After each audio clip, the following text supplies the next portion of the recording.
their last home game of the season. It's probably, I'm not defensive about it.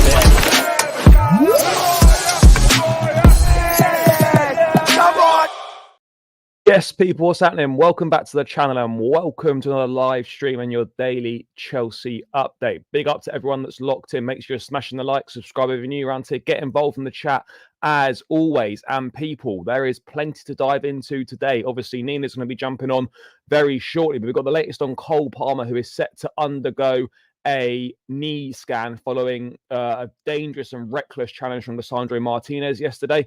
We've also got the latest on Robert Sanchez with a Robert Sanchez PR in absolute overdrive today. Chelsea reportedly believe that Sanchez can become one of the best goalkeepers in the Premier League. Not sure they're trying to convince themselves or they're trying to fool us, but yeah, I don't know what's going on there. Plus all the other fallout from the Man United game. Missed opportunity. We have moved into the top four, but that game was there for the taking. United were there for the taking, and Chelsea didn't really turn up, if we're being really honest. Does the Reece James, Malo Gusto left back, right back situation, does that need to stop? And maybe the narrative as well. Does Cole Palmer go missing in big games? I'm not saying that I think that, but there is a conversation potentially to also be had on that front. But it is worrying news in terms of Palmer having to undergo a knee scan. We are going to dive into that very, very shortly. But big up to everyone that's already locked in. Smash the likes, people. Run it up. Subscribe if you're new around here as well. Let's say hello to a few people, and then we will get cracking. Is Cole Palmer injury serious? Well, it doesn't appear to be. Maresca said he had ice on it after the game. And he was walking, but apparently, he was still in pain on the way back to London. So he is going to undergo a scan, which is not ideal, but hopefully it's just more for precautionary reasons rather than there potentially being any sort of injury. Nomo Maresca saw Sanchez and thought Petrovic was worse. Carabo, brother, I hear you. I don't know how that conclusion was reached by anyone. I really don't understand how anyone at the club came to that conclusion that the best idea was to put Petrovic on loan and keep Sanchez as the number one. So people have got to take responsibility for that decision. And it needs to be highlighted more as well, by the way. And we're going to dive into it. Really wanting Nkunku to play as an attacking midfielder if Cole Palmer's injured. Yeah, look, if Palmer is injured, which God forbid he's not, and I think it's perhaps unlikely, but dare I say, if he was, then, it does give the likes of Felix and Nkunku opportunities. Sport Cat, big up. Nah, bro, it is how it is, and it is how it is, unfortunately. You win some, you lose some. But yeah, particularly on a match day up to Manchester with all United fans coming from London as well, it's packed. Believe I saw Matt Law say Chelsea are waiting formal confirmation that Palmer injury was a lucky escape. Yeah, look, we're waiting confirmation. He's going to undergo a scan. We're gonna wait and see on that one. But it is a little bit of a nervy wait. The fact that they feel it needs a scan is, in my view, a little bit of concern. But I'm not thinking, he's going to be. He's got a problem. He's not playing on Thursday night anyway. He's got the full week to prepare for this Arsenal game on Sunday. What else is being said? Yeah, but look, how much difference it would have made to the game, I don't know. There was literally about 2 minutes left when that happened. So look, it's regardless of the outcome of the game, officials need to be getting those decisions right. And how they watched that back multiple times and concluded that it wasn't dangerous, it was just reckless, is beyond me. Are we now saying that? Are we now saying that you can just go in knee high on a player and it's reckless and it's not dangerous and it's fine? Is that what we're doing now? It's mental. Guys, there's loads of stuff coming in. But look, worst case scenario, he misses the Arsenal game. Let's prepare ourselves for that possible outcome. But fingers crossed that it's not going to be anything too shit. Can we all talk about Pedro Neto though? Yeah, Pedro Neto was definitely our best attacker yesterday, by quite comfortably our best attacker. Yeah, that was the frustrating thing for me, and I said it after the game. You know, when you've basically sacrificed the League Cup for this game, you've rested the entire starting 11, and you put in a performance like that and you don't win. It's really, really disappointing, and you know it's kind of unacceptable in my opinion. You know, unacceptable in my opinion. But it is what it is, guys. It is what it is. Didn't work hard enough yesterday. Yeah, they were there. They were there for the taking. You know, I wasn't worried about anything Man United were going to do. We know Man United's level. We know that they're crap. I was fully focused on what are we going to do, and we simply didn't do enough. Too many players didn't turn up. Really, it was only Caicedo, Lavia, Neto, and you could chuck Reece James in there for players that turned up. The rest of them didn't really turn up. I thought Fofana had a decent game at the back. But other than that, you know, people didn't turn up, and that's a problem. Neto was very good, I agree. Shout out to Roman, 6 goals scored by. Yeah, look, you know, Cobham graduate scoring goals this weekend. It is what it is. You know, we know that Cobham produce good players. But yeah, anyway, let's dive into this Cole Palmer stuff in a little bit more detail, people. We're going to dive into it in a bit more detail. Make sure you're still smashing that like button. Telegraph, Matt Law, Cole Palmer is expected to have a scan on the injury that left him limping out of Old Trafford, with Chelsea hoping he suffered a lucky escape. That Martinez guy is just a dirty bastard, isn't he? Honestly, like, it's just so rash. It's so reckless. Look how high he is on him. The fact's right. It's criminal. They've watched this, right? He's knee high, studs up, completely out of control, nowhere near the ball. And they've watched that multiple times, and they've deemed that reckless but not dangerous. What are we doing here? What the fuck are we doing here? I mean, seriously, what are we doing here? Honestly. But yeah, let's see what this article is saying. I will get to your comments in the chat shortly, people. Oh, what's going on here? Let me just quickly get this article up. But yeah, it's a concern. It is absolutely a concern, particularly as we are still quite reliant on Palmer. I don't think we're as reliant as we were on him last season, but the reality is we are still very reliant on Cole Palmer to make things happen. And despite the additions of Neto and others, you know, he's still very much the main man. Matt Law writing, Cole Palmer is expected to have a scan on the injury that left him limping out of Old Trafford, with Chelsea hoping he suffered a lucky escape.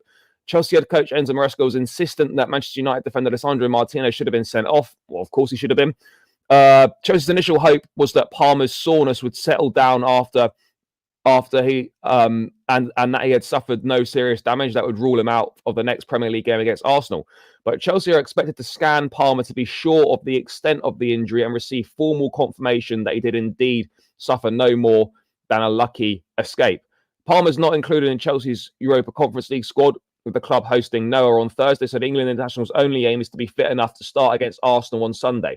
Chelsea believe United set up to try to nullify Palmer, and the forward can also expect to be a marked man against Arsenal. Now, this is it. This is the thing for me, right? Let's hope that he's avoided injury. That is a horrific challenge. It's horrific officiating not to do anything about it other than just the booking, which is absolutely outrageous, having watched it back multiple times. But what we are gonna have to realize, people, is that we need to find a way of still being effective with the additional attention that Cole Palmer is getting from the opposition. Because right now he is being nullified in, I'm not saying he's been nullified in loads of games, but particularly the big games he's being nullified. Liverpool away, Man United away. He's been pretty ineffective in both of those games. And that's not his fault, but that's because the opposition are doing a job on him. And now we need to find ways, he needs to find ways to still be effective whilst having increased attention on him. So, I mean, I don't know what the answer is. I don't know what the solution to this is, but he needs to find a way of influencing the game to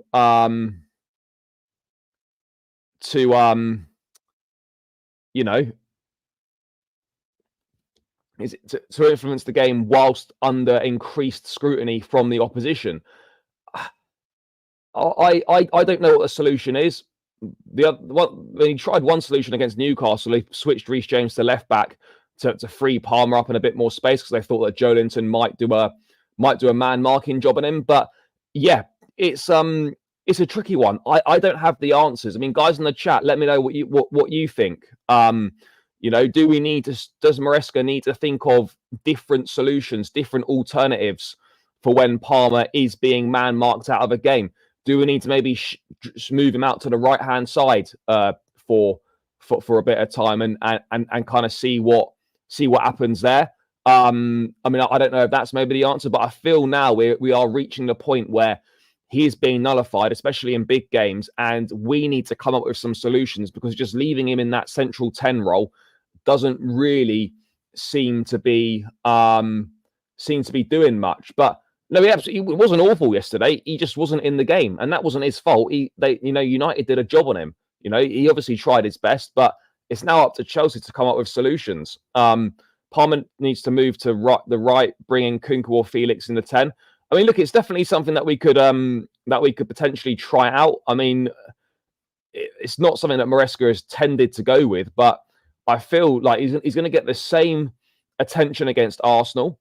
We know that. So, like, if he were to have another quiet weekend, if he's fit and he plays, then this is a potential issue, people. This is absolutely a potential issue that we need to come up for solutions with. And by we, I mean Maresca, Palmer, and the coaching staff. But the most important thing right now is that he has avoided any major injury. And do you know what? He's very, very lucky if he has to have gotten away with that, because that is one of the worst challenges you're likely to see. I mean, Roy Keane, who was in the studio, he's not shy of a bad challenge or two during his day. Wasn't impressed by it whatsoever, which just goes to show you how bad it was. I think Palmer should go to the right. We play Enzo, Lavia, and Caicedo 4-3-3. It's something that could maybe be tried, but right now I don't really see Maresca doing that. But it's certainly an option, though. It is certainly an option. What we're saying? Oh yeah, super chat. Let me just get to this. Big up to Bruno. I think it's time to go 4-3-3 with Palmer on the left. Yeah, look, we could maybe do this. Hey, how you doing? You all right? Hello. Yep. All good. How are you? Yeah, good, thank you. Cole Palmer, talk to me. So what do you think? We need to find a solution to get him to be more effective in games where the opposition are doing a job on him. I don't think we can just simply accept that, if the opposition do a job on him, he's just not going to be effective in the game, and that's that, and we just have to rely on someone else. I mean, what solutions do you think there could be for this? Because this is now 2 big away games where United and Liverpool have nullified him, and he's offered very, very little in the game. It doesn't mean to say that he's been crap in terms of his ability. He's just been marked out of the game, and that obviously does affect us. Even though we're not as reliant on him, I don't think, as we were last season, we are still reliant on him to make stuff happen and to do things. But 2 big away games now where he's just been marked out of it, and we don't appear, him or Maresca or whatever, don't really seem to have any solutions as to how to get more impact out of him when teams are doing a job on him. Yeah, I mean, one thing I spotted, I can't say for the Liverpool game because I think it was quite different there, and there could be a different reason for it. But one thing I noticed at the game yesterday was that because Reece James started as a left back and because Malo Gusto was inverting, I think Malo Gusto kind of ruined the dynamic that Cole Palmer and Madueke usually have in games, because Palmer just had to naturally play in the left pockets, in the left spaces, and Malo Gusto couldn't actually link up with Madueke really at all. And I think part of Cole Palmer is obviously a brilliant player, but I think him and Madueke, a big part of their goals, assists have come from them partnering up really well, haven't they? And I think that's partly why Madueke looked so flat as well yesterday, because I think Malo Gusto wasn't managing to feed him any balls, really like help him out massively. And I think, Madueke was struggling up against Mazraoui a lot because he was shutting down a lot of it. But I think Cole Palmer was just too isolated there. And I think that Reece James, because he tries to cut in every time and sort of play it with his right foot, it tends to kind of drift to the right as well. And I think Cole Palmer just had to kind of pick up the ball himself, really, at times. And he can do that. But again, I think that there was a big disconnection between that left-hand side with Reece James, Cole Palmer and Neto. It wasn't really working at all. No, it wasn't. Joy, it's actually a good point, because both those games, right? Yeah. Gusto was inverting.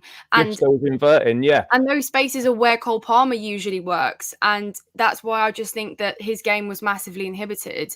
And also that meant that Madueke's game was also inhibited. So that one choice of starting James as a left back, Malo Gusto inverting, that really changed things going up, building in attack as well. And I think that...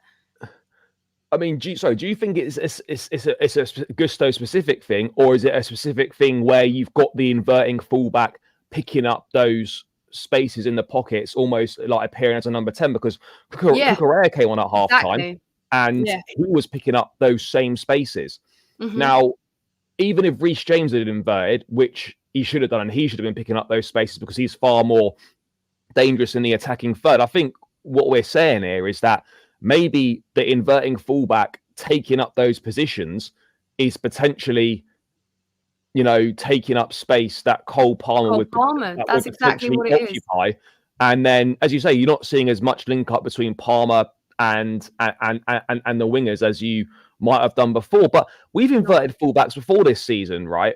And they've not been taking up those spaces. I might be wrong here, but I feel like the fullbacks picking up those number 10 spot spaces when inverting, that to me feels like a relatively new thing over the last sort of 2 or 3 games, like Liverpool, Newcastle at home, and this one. I mean, maybe it did happen at the start of the season. I didn't really notice it, but it feels to me like this has been a new thing over sort of the last 3 or 4 games. Which I know we won against Newcastle, which was a tough game, but I just don't think it works.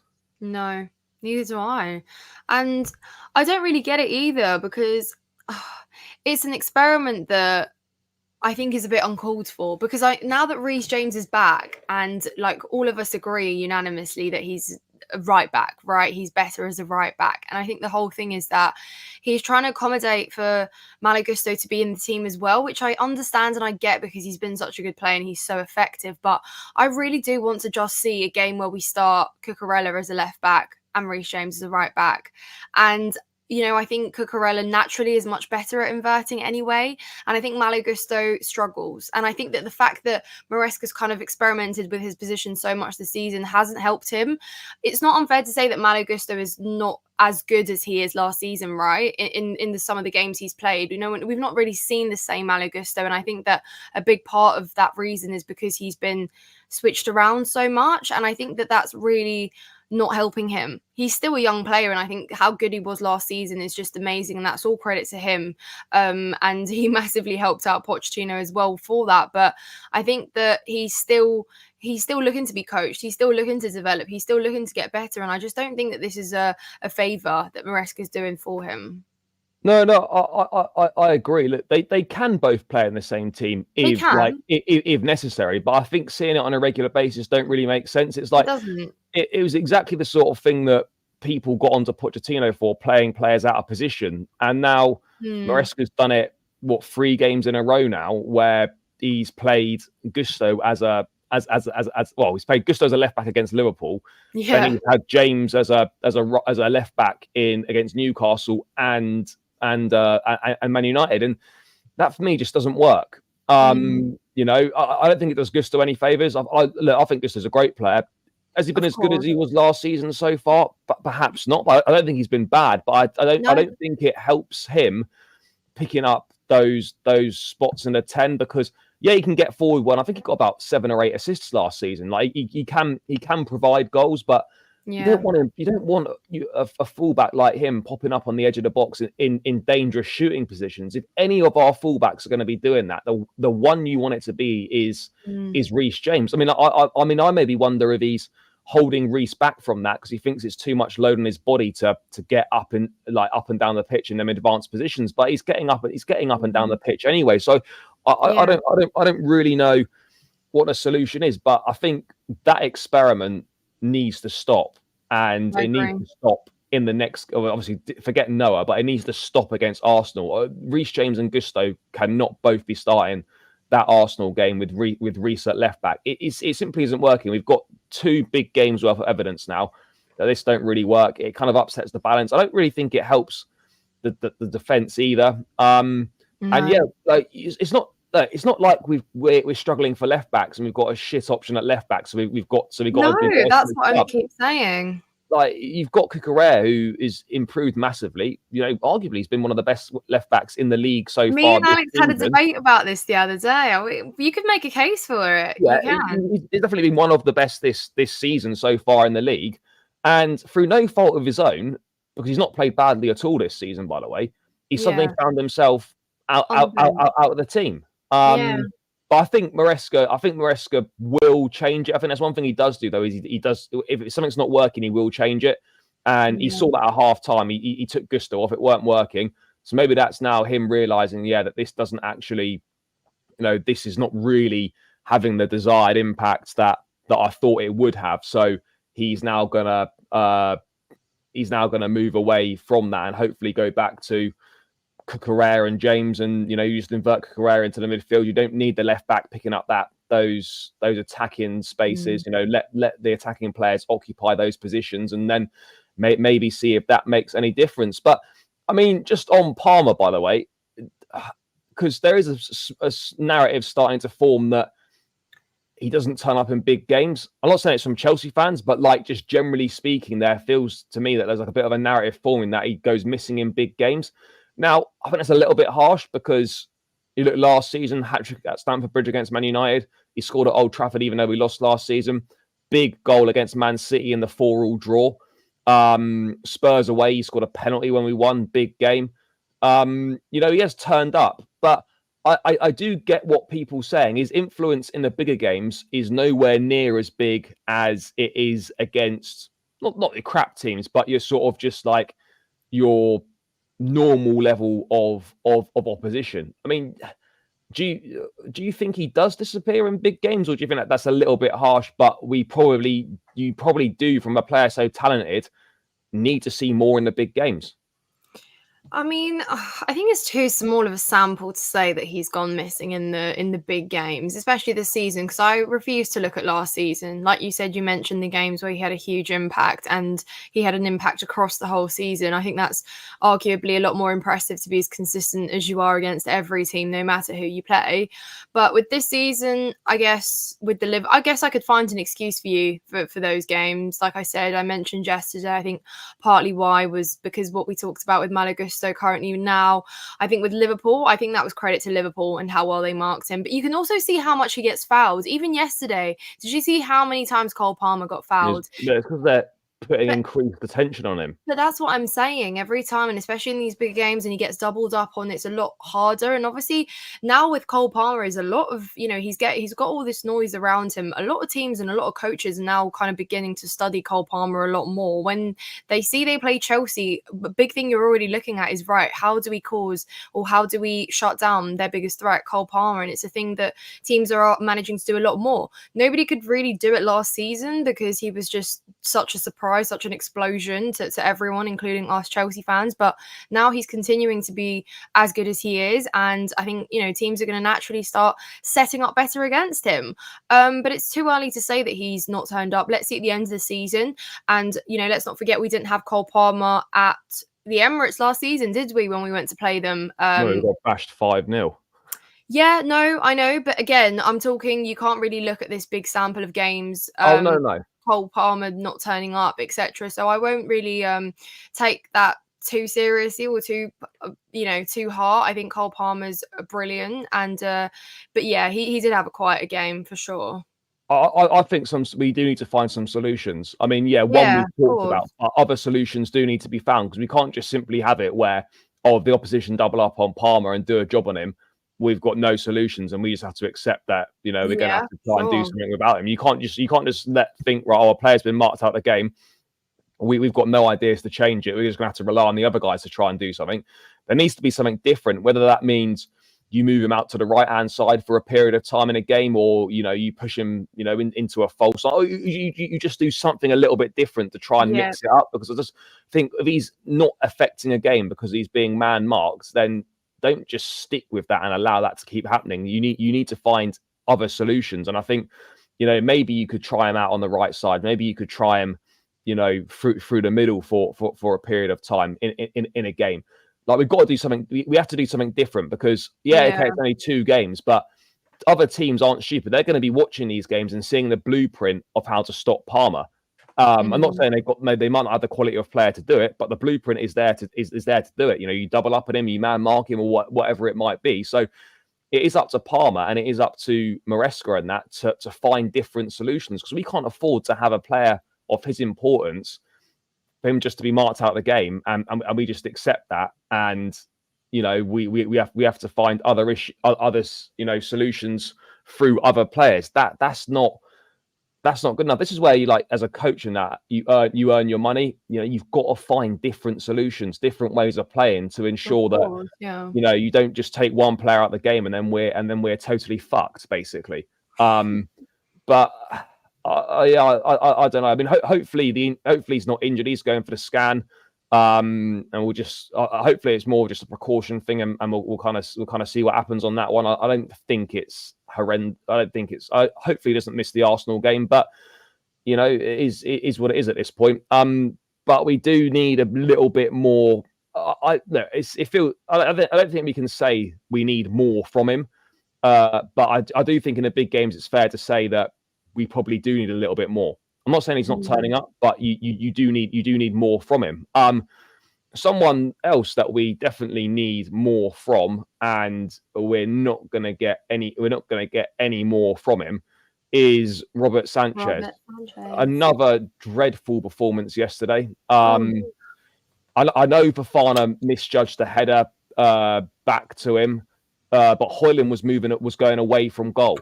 Why he's coming rushing out, making a rash challenge in the box like that is beyond me. I feel nervous every time he's got the ball. He's shaky. His distribution's dreadful. I don't think the defenders trust him. But Maresca is insistent, that he's really happy with what he's doing. He's a number one. He likes him. He has to be though, because what other options does he have, Charlie? Let's be real. And then today, there's this nonsense coming out. The Sanchez PR is in absolute overdrive. Robert Sanchez received the backing of Maresca, and Chelsea retain full belief in his talent. The feeling within the club is that Sanchez has all the ingredients to be one of the best goalkeepers in the league, and that his decision-making will eventually catch up with his talent. I mean, are they trying to convince themselves, or do decision making will eventually catch up with his talent? Do they think we're stupid? I don't know what this. I don't know what the situation is. He's probably our oldest regular starter at 26. Can you still view him as relatively young for a goalkeeper? Maybe you can. I don't know, but for me, I've seen enough. This guy's crap. He's honestly dreadful. He wasn't really even that good at Brighton, and for me, more scrutiny needs to be put on the decision that was made to keep Robert Sanchez at the club this summer. More needs to be highlighted about that. There should be more questions about it. Serious questions, in my opinion, need to be asked about the decision to go into this season with Sanchez as first choice. For a club like Chelsea, right, the amount of money we've spent, the amount of goalkeepers we've signed, outside a small period from Edouard Mendy, we haven't had a top-class goalkeeper since Thibaut Courtois? Yeah. How have the club allowed that to happen? How has that been allowed to happen? I just don't get it. You know, we've done some very good recruitment, but this is gross negligence. You know, it really is in one of the most important positions on the pitch. You look at the difference it makes when you have a top-class goalkeeper. You look, Klopp goes and signs Alisson, makes such a big difference. For all the money we've spent on goalkeepers, we've got a pool of keepers who, let's be real, probably none of them are good enough to be to be a first-choice goalkeeper for Chelsea. And the best one we had on the books at the club last season, they decided to send him on loan and get rid of him this season. So it's incredible. It really is. And this is one area where, you know, every man, like Maresca, I think Maresca's been great, by the way, this season. I'm a big fan of the work that he's done.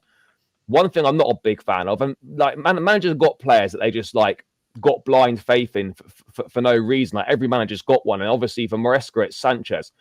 I reckon in private, he knows that this guy's crap. And he just obviously can't say it. He's just not going to say it in public.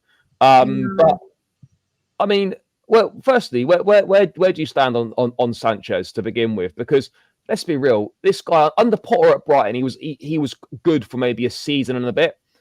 Other than that, he's been crap. He was third choice at Brighton. We then spent 25 million quid on him. He was shit last season. He's shit this season, and you know he's like he genuinely, if he continues, he could cost us a place in the top four. I'm not overreacting. I'm being serious. Well, Charlie, you know where I stand with Sanchez because I told you where I stand with him last November. That's not changed. It's been a year and my stance on Sanchez is exactly the same as it was. And maybe at the time I was probably unfair because I wasn't giving him time at the time.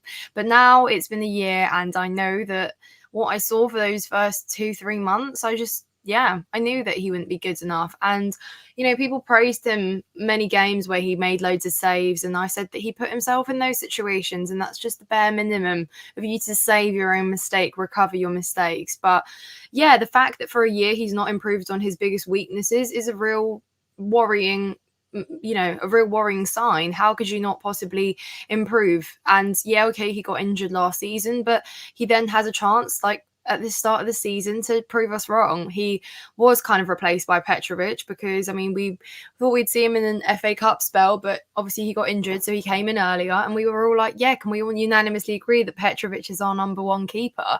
The fact that we made that decision. But the way he started out as well has just been, again, giving away cheap penalties, combining with Fofana for yesterday, but just shocking moments with the ball at his feet. It makes us nervous. He gives the ball away. I mean, again, even against Newcastle last weekend, I was keeping tally of every time he played the ball at the back, how many times it ended up at a Newcastle player. It was around 7 in the first half. Twice kicked out of play completely. So we're talking about the bare minimum of a keeper. We're not having conversations about if this keeper can get us, into top 3. There's obviously no way that we could challenge for a title with Sanchez, no offense, but absolutely not. And the fact that he came and he arrived into last summer as a number 2, right? But he kind of instantly became number 1 because Kepa left for Madrid. So it's the fact that, he never came in with the intention of being number 1, but because we didn't go about our business and the goalkeepers, how we approach that situation, we are still left with number 2s and number 3s. It's just kind of pick your best, There isn't a number 1. There isn't a world-class goalkeeper in there. There isn't even one that's just remotely a good all-rounder, not amazing all-rounder, but just to be an all-rounder, because Sanchez isn't that. And frankly, from what I've seen from Jorgensen as well, it's not been enough. But let's be real, he's not going to be good enough either, is he? He's young, he's still got a lot to learn, but yeah, so you're left with the You're left with the hope that we can continue outscoring our opponents, because at the back we might be in trouble. So it's not good. It's not good. No, it's not good. And you're right. Look how many players have improved since the start of the season. Jackson's got loads better. Madueke's improved a lot. Neto's improved loads since he's come through the door. That's just 3 off the top of my head. Caicedo, another one. Lavia is improved. I know he didn't really play much last season, but he's getting better. There's loads of examples there of players getting better. Sanchez has not got better at anything. His shot stopping was quite good anyway. The one thing what Maresca said he's in the team for was his distribution, and with the ball at his feet. that is not getting any better. If anything, that's No. getting worse. And as you say, like pretty much every time he gets the ball, it either goes to the opposition or it goes out for a throw-in, or he plays someone into danger on the edge of the box with a pass that he shouldn't be playing. What I don't get is what more is it going to take for Sanchez to be dropped? What more do we need to see right now? Does he need to cost us the game against Arsenal on Sunday? Does he need to? I don't know at this point, because right now there's so much evidence that this guy's not good enough. But I think one thing that's probably going in his favour in terms of Maresca is that the competition's crap at the moment. Jorgensen's, look, he's only 22. He's a young keeper. He's just come in. He had a shocking game at Newcastle in the Carabao Cup. But when you've played against Panathinaikos, Barrow, and Ghent, and then them games he's had virtually nothing to do. He made a very good save early doors against Panathinaikos, but in those games he hasn't had much to do. We haven't really found out anything about him as a goalkeeper. It's very difficult to say that would he be better. I don't want to say he's not good enough because he's not had a chance. But when that's the competition, a young, inexperienced goalkeeper, then there's no wonder he's staying in. And it goes back to the squad planning in one of the most important positions on a football pitch, and it was utter shit from us. And now we're seeing it cost us pretty much week in, week out, mistakes, all the time from Sanchez. I mean, what more do you think needs to happen for him to genuinely be replaced? I actually don't know. I actually couldn't tell you. I couldn't give you a rational explanation. And it's the fact that we now have as many goalkeepers as we do on our books that it is a clear indication that we've not done this part of business correctly, and we've not addressed it. And it's almost like they've gone into the season just really hoping that Sanchez could turn it around for himself, or just. I actually don't know, Charlie, because there's no way that they watched last season and they thought that we could be, just fine with Sanchez, unless they had faith and really thought that he could become this goalkeeper that they've envisioned when signing him. There is no other explanation, because we did have the option to go in for a goalkeeper. It's not like there weren't any, especially last summer. Like, we should have done our business much better even back then. So then it was left over for the next window, wasn't addressed either. And now it's just kind of something that gets kind of thrown onto the next one. It's almost like the striker situation. I know that's died down now because we've been able to score goals and we're among the top scorers in the league, but it's almost that similar situation where, say, God forbid, we'd started this season out not being able to score goals, we'd be sat here talking about that, not addressing it. And it's those problems that haven't gone addressed, even as maybe an experienced centre back. I think it's not unfair to say that maybe that should have been looked at, addressed, talked about, etc. But I think they've just kind of gone into the season and said, yeah, hopefully Sanchez can improve, get better, turn it around, and hopefully we can continue scoring goals, because the more goals you score, nobody really talks about your keeper or your defenders, etc., which is wild. We're Chelsea. We need to have balance across the whole team. You can't go through a season challenge for top four and I don't know. No, you can't. And you know what? Like, people were trying to say to me yesterday, oh yeah, but he made some good saves yesterday. Yeah, he did. Yeah, he did make some good saves. He did make some good saves yesterday, but we know he's a good shot stopper, but that's useless when you know full well there's at least one big error every game. And it's the bare minimum as well. It's errors that it's like, just, do you know what I mean? It's like a bare minimum. We're not asking for wonders here on the pitch. It's just about distributing the ball without giving it away to a player of the opposition all the time, and then inviting the pressure, because that's where a lot of defensive errors get made as well. And I literally, kid you not, Charlie, I watched Reece James's thought process on the pitch against Newcastle. He literally found himself in a situation, can't remember whether it was Isak or whoever. I watched him contemplate whether he passes the ball back to Sanchez or just chooses to deal with Isak himself. That tells you everything you need to know. Our defenders don't trust Sanchez. They don't trust him. How can you have trust in someone that just radiates nervous energy to the stadium, to the players around him? And I think that's part of the reason why maybe we're making quite a lot of mistakes defensively as well at the moment, is there's no trust in the goalkeeper whatsoever. He's not got authority. He's not a leader. He's not marshalling that back line. And there's no signs of improvement whatsoever. You know, if a young player's making mistakes, but you can see they're improving, you know that's kind of all right. Look, 26 is not old for a goalkeeper, but Sanchez is not an inexperienced player. He's 26 now.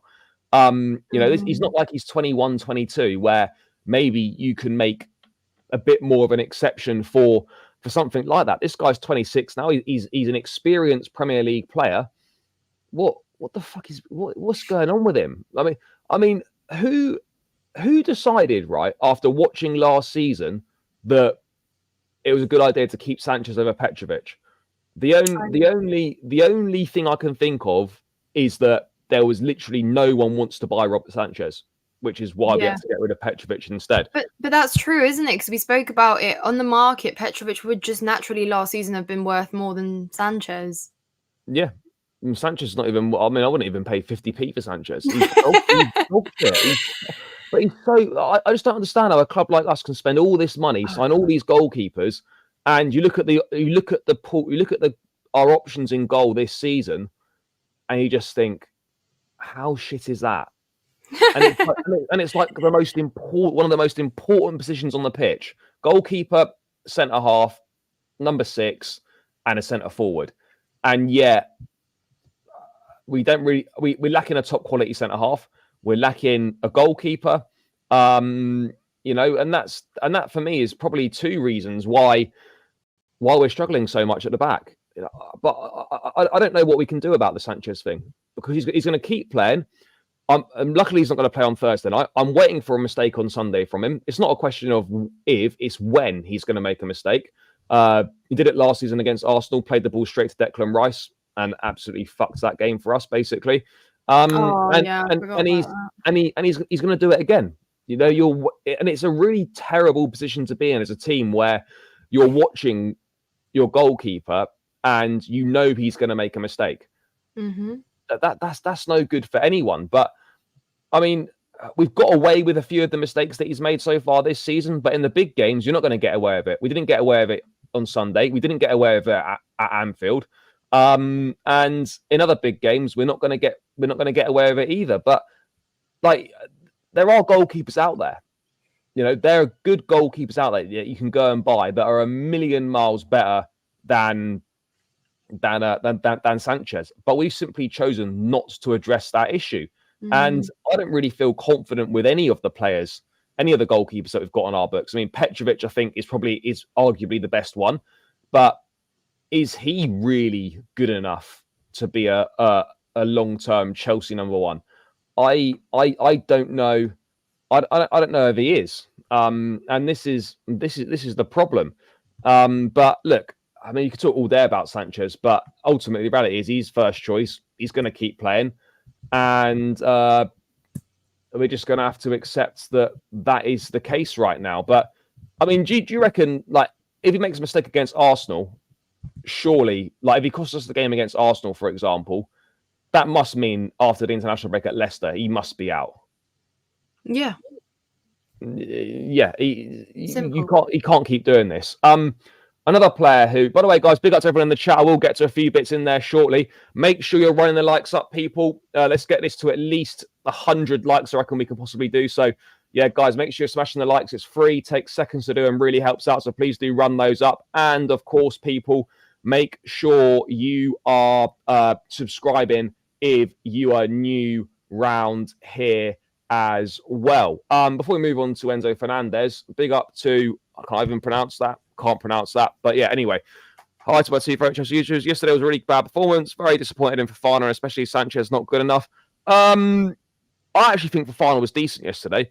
And I think what it goes to show is that centre-halves are judged so, as I say, harshly. But I thought Fofana had a really good game. One thing where he misjudges the header and people then think he was shit for the whole game. That just wasn't the case. I get it. It was a badly misjudged header, but I thought he had a good game, and I think he's been pretty good this season as well. I mean, do you think that's a bit harsh for Fofana? I don't think I was disappointed in him.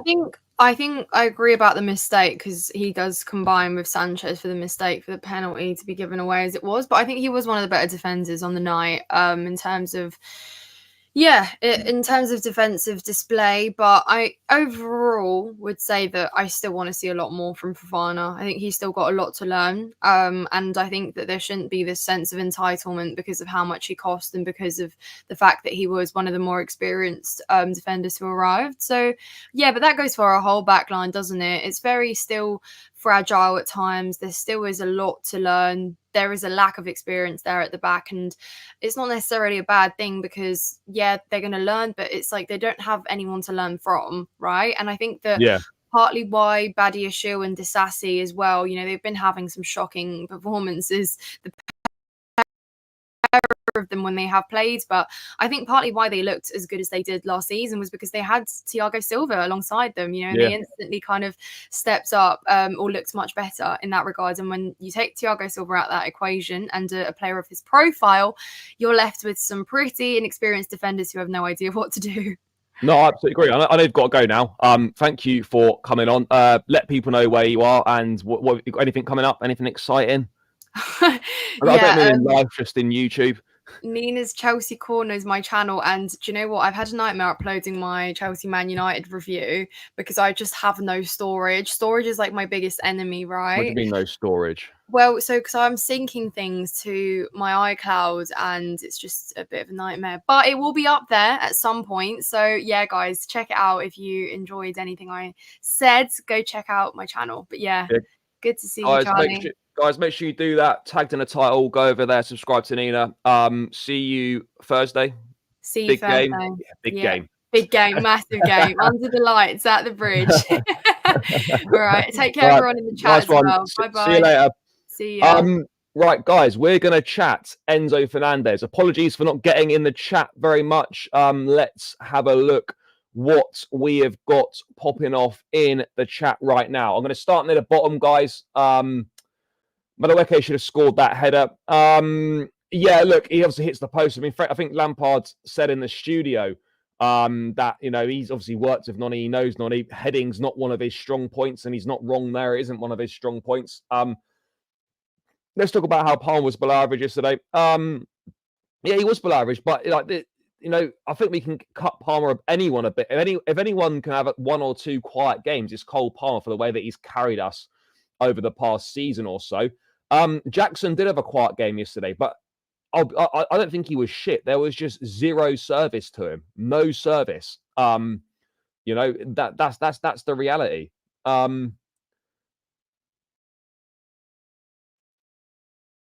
No, come on, bro. That's absolute nonsense. That definitely isn't happening. You know, it was a disappointing result yesterday. Absolutely. But, you know, Chelsea are definitely on the right path. We're after 10 games, we're above Arsenal. I don't think anyone would have said that at the start of the season. Look, we are going in the right direction. Yes, this was a disappointing result. There's no doubt about it. We missed an opportunity to go third. But it is what it is, guys. You know, there's only so much that we can do. I was disappointed with the performance. So yeah, you know, it is what it is. Yeah, we are playing Noah on Thursday night in a Conference League. So yeah, look at, I mean, what a game that's going to be. What a game that's going to be.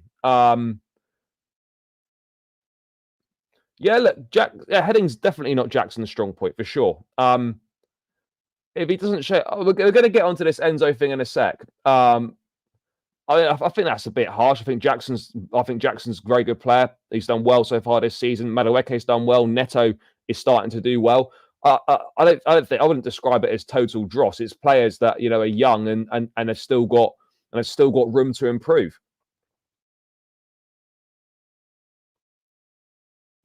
Yeah, maybe. Although I don't think he will be because he isn't. Sanchez hasn't played since Liverpool. You know, hasn't played since Liverpool. You going for? Yeah, I'll be there Thursday night. No, it doesn't deserve the sack. No, because we can't keep going through this thing of just constantly starting again. But you know, we'll see what happens. We started very well. I'm confident that we will achieve both those targets. But yeah, it is. Look, it's not easy. It's not easy for sure. It's not easy. But yeah, someone mentioned it earlier in the chat, Enzo Fernandez. And this is, look, he probably should have scored that chance that he had yesterday. Obviously disappointing that he didn't. That could have been the game.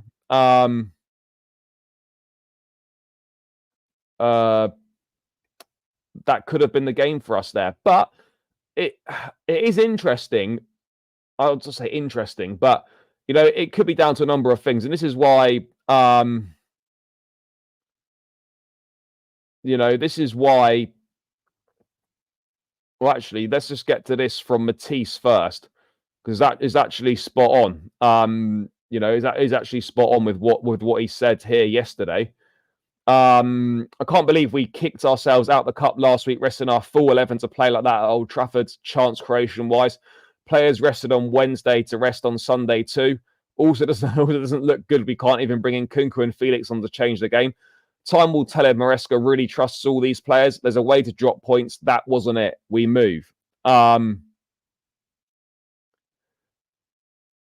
why? Yeah, it is true. It is very, very true. And that was the most disappointing thing. And I said it at the time after the Newcastle game, that we had to win. We should have won this game. If you're going to do that against Newcastle, you must turn up and win this game. We didn't turn up. We did not turn up. I would probably go for someone like Mike Maignan. I mean, Diogo Costa at Porto is a goalkeeper that I also like. Whether we're going to get him or not, I don't know. I don't know for certain, but yeah. So yeah, we'll have to see. We'll have to see. But I don't know is the honest answer, guys. I'm not fully convinced. Right,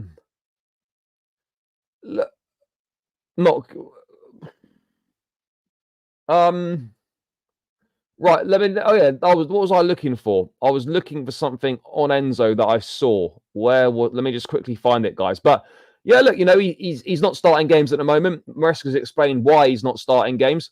And it's totally fair. I actually don't think he's been that bad this season, if we're being honest. It's just the balance of the team is probably better when he doesn't play. But having said that, there is and if I can find it, there is a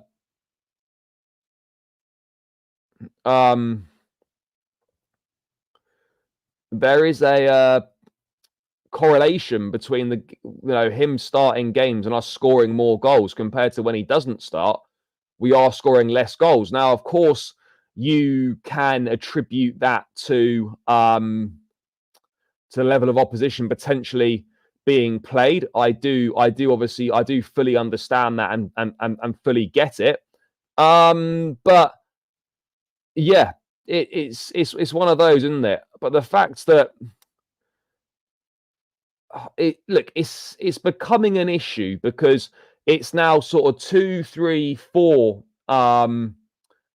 managers where they've struggled to find the right solution for him in the team. And that's not ideal. That's not ideal. Santos will come back next season. Yeah, for sure. Santos will come back next season. Maresca said in the presser before the United game that if Santos continues his good form this season, then he will very much be an option. Very much be an option next season. Obviously, easier said than done, but if we get a right back in the mold of a Cancelo to occupy the pockets Gusto found himself in yesterday. Do you know what it is, though? Like, Gusto understands the role tactically. He just doesn't have the execution in the final third to pull it up. I don't know if the Pius hype's died down. He scored last night. It was back in the starting 11. The kid's still only 17, Potentially, look, I think Enzo Fernandez is a good footballer. I think he's got a lot to offer. But the reality is that Caicedo and Palmer is just that much. Sorry, Caicedo and Lavia just suits us a lot better. No, he should have been. He wasn't ready. He'd had half a season of football at Strasbourg, and that was it. After his loan at Nottingham Forest was an absolute disaster. So yeah, look, that's kind of where we're at, people. But guys, keep smashing those likes. We're 61 likes. Let's try and get this to 70 likes if we can. That would be greatly appreciated. What am I looking for? Oh yeah, I'm looking for the Enzo Fernandez thing. Let's have a quick look if I can find it. Because there's no doubt that we're more creative in midfield when Enzo plays. But having said that, Caicedo's what do you call it? Creativity is underrated. He absolutely doesn't have the same level of creativity as Enzo Fernandez. We know that. There's no point trying to pretend that he does, because he doesn't. But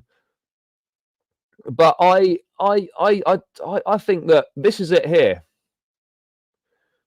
Now this can be put down to a number of things. But this here, Chelsea have scored 15 goals in 5 games when Enzo Fernandez starts, creating more chances as well. Without him in the starting lineup, they've scored only 4 goals in 5 games and created less than their opponents. Now, this is an interesting one, because when you play Caicedo and Lavia, you are sacrificing creativity in midfield. There's no doubt about it. You are, of course, more defensively solid, and Lavia in that first phase is unbelievable. And Caicedo's creativity is an underrated part of his game. He's got a couple of good assists for Nicholas Jackson against West Ham and away at Liverpool. But there's no denying the facts here, guys, that we score more goals and create more chances when Enzo Fernandez does start. And as I said, though, that's not the full story, because you obviously, what level of opposition is that up against them and whatnot? I get that, but there is a conversation to be had that by being more defensively solid and perhaps the team being better balanced with Lavia and Caicedo, for that defensive stability and that better balance in the side, you are sacrificing creativity. There's no doubt about it. In my view, you are definitely sacrificing creativity on that front. I really believe that you are sacrificing creativity by not playing Enzo Fernandez in the midfield. So we'll have to see. Yeah, but that was a ridiculous thing, because the game. Look at the games we played. Look at the games the games that were played when he wasn't there. We would have won those games anyway. So this is that for me was a bit of a nonsense narrative, because that's going to be based on the level of opposition you play, and it's also based on the fact that we lost the points because Enzo didn't play, which just isn't the case. I don't know what games that's referring to, but I presume that's referring to some games from earlier this season. But look, right now he probably shouldn't be in the team, and I think that's a perfectly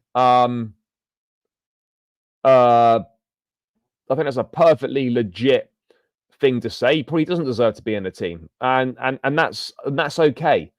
That's okay, and he's going to have to work hard to get himself back into the side. Absolutely, he's going to have to work hard to get himself back into the side. But there's so many games coming up. There's going to be opportunities, and he absolutely will be one of those who will start games very soon. In and around Christmas and all that. He will be playing. He'll be playing. He'll be doing bits. That is exactly what's going to happen. So we'll be interested to see what happens in terms of the balance and all that. Look, it's I'm not bringing it up to make a point myself. I'm just bringing it up just as a point in general, that if this is correct, and I don't know if this is correct, but I presume it is, then it is true that whilst we all know the team's better balanced, we all know that probably Caicedo plays better with Lavia alongside him. But I think we can also all accept, without stats and facts, that you are sacrificing a bit of creativity by playing two defensive-minded midfield players, even though Caicedo does have a degree of what do you call it? A degree of creativity for sure. Guys, we have 5 likes from 70. Make sure you're running it up, smashing those likes. Let's get this to at least 70 likes. We're now 4 away, which is good stuff. But I do feel that Enzo gets scapegoated, is because of the price tag and whatnot. The price tag is what the club are prepared to pay. And I don't think he's been bad for Chelsea. I think people just expect a lot more from someone that costs that amount of money. But I don't think it's. I don't think he's been terrible for Chelsea, by the way. I don't know who Chelsea Old Boys is, but yes, big up Chelsea Old Boys. But I mean, look. Yeah, I don't know. I don't know the answer to the. I don't know what the solution is to getting more out of Enzo. To be perfectly honest.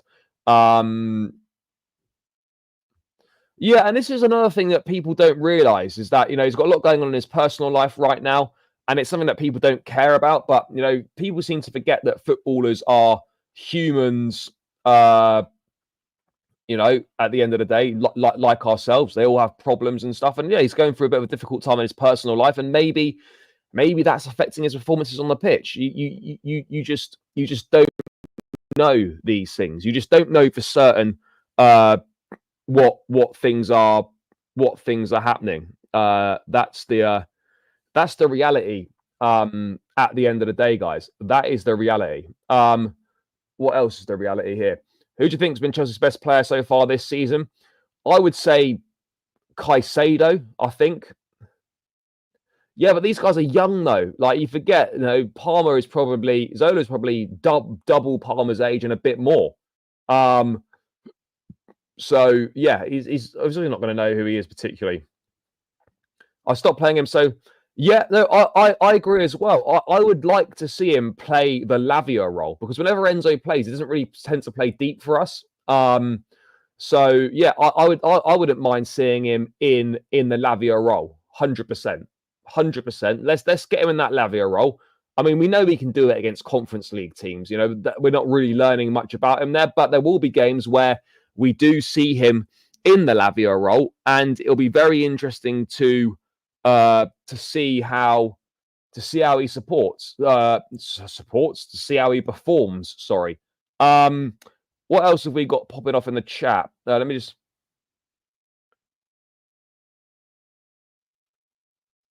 Yes, big up to Alhambra for the donation. Very kind of you, brother.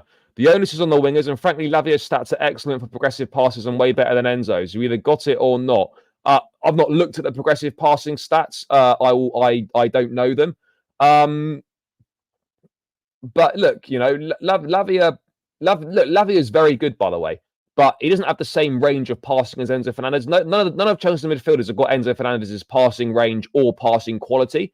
But obviously Caicedo and Lavia do bring a better balance to the team. But as I've said, you do sacrifice a little bit of creativity.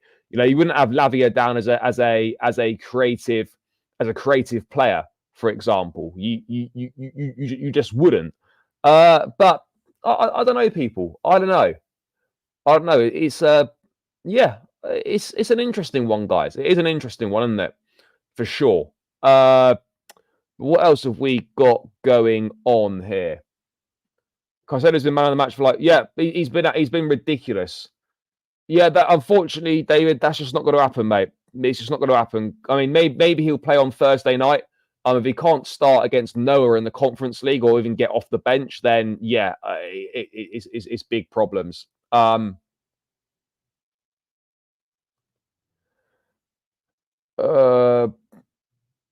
mean, we did look. Maresca's not ruled that out. We saw it. We saw it at the start of the season. On the first game, I don't think it particularly worked. I'm not saying it can't work, but it's going to require something. It's going to require something a little bit. It would require something different. It would require Palmer to play on the right. But look, it would be look. I think what we can say is it would be an interesting option to see. It would be an interesting option to see.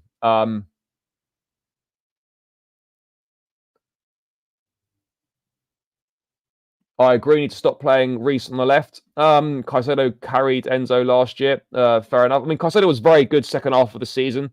Very good second half of the season. First half of the season was tricky. He did have a bit of a slow start. Absolutely agree on that. It's not worked. I mean, Reece has not been bad on the left, by the way, but yeah, it hasn't worked. I think we can all agree on that front that it's not worked. Big up to Alhambra coming through with another super chat. Enzo's passing range is as good as his accuracy. Pretty good then. Obviously not an Enzo fan. I am a fan of Enzo Fernandez. I do like him. I do think he's a good player.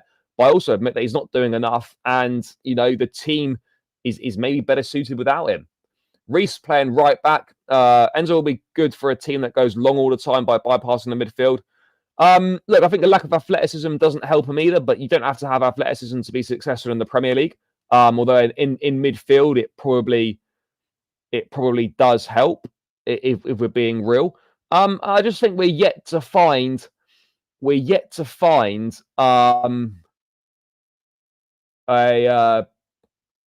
right solution for him. And I'm sure Enzo Maresca's still working on that. It's going to be.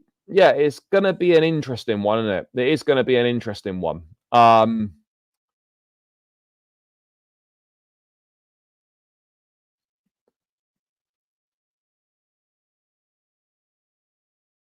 Nah, bro, if you look at his stats in the Premier League for this season, he definitely tops a lot of Chelsea stats for passing and things like that. I've not looked at his stats, recently, but I'm pretty certain he tops a lot of Chelsea's stats in terms of passing and and those sorts of things.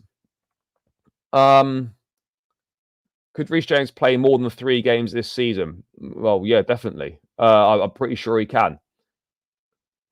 Kuku should be starting. Yeah, no, he should be. He absolutely should be starting. Brother, I will have a look at some point. I will have a look. But anyway, let's get off that Enzo Fernandez thing. I just wanted to raise it because people love to talk about Enzo Fernandez. They love it, but it is what it is, isn't it? It is what it is. But yeah, I don't know what the solution is to this, because we're not going to play Lavia and Caicedo every single game. But then Enzo and Caicedo, would we ever see an Enzo and Lavia? That's the thing. Would we ever see an Enzo and Lavia situation? There's a possibility on that one that maybe we could. I don't know, but there's plenty of different options that we've got. Plenty of different options that we've got.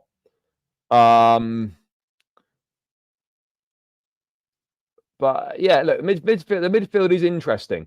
But out wide, I think Neto and Madueke are probably the 2 first choices at this moment in time right now. They are definitely the two first choices. And that's probably going to continue to be the case.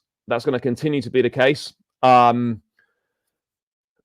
I don't know, guys. I don't know. It's there are a few things that need to be cleared up. Still, there are a few things that we need to work on. A few things that need to be rectified for sure.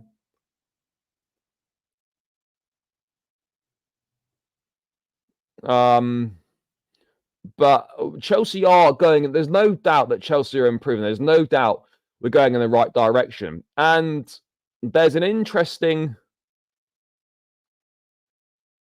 no doubt, that we are heading in the right direction. And then whilst, look, yesterday's result was really disappointing. Of course it was, particularly given we sacrificed the Carabao Cup and we turned up and put in a performance like that. That was disappointing. But you know, I still think there's a positive feel around the players. I think there's a positive feel around the club. We're absolutely heading in the right direction. There's no doubt about that. We're heading in the right direction 100%. But it's just you just can't help but feel it's a big missed opportunity, massive opportunity. And you know, from these games, what was it? Liverpool, Newcastle, Man United, Arsenal, right? Those 4 games from 12 points, I said we probably needed to get between 7 and 9. We're on 5 at the moment. We're on 5 points from Liverpool, Newcastle, and Man United, with Arsenal coming up on Sunday. So we're 5 points. I said that we needed between 7 and 9. If we beat Newcastle, if we beat Arsenal, sorry, we get 8, and that's probably that would be acceptable. But a draw against Newcastle, you take 6 against Arsenal, sorry, you take 6 from 12. That's not brilliant. We have to be honest. That's not brilliant. So whilst we're doing well, we're in the top 4 now. From this little run, 12 out of 12 points. If we only take, I mean, dare I say it, we lose 5. That's 5 points from 12 in that run, which is not good.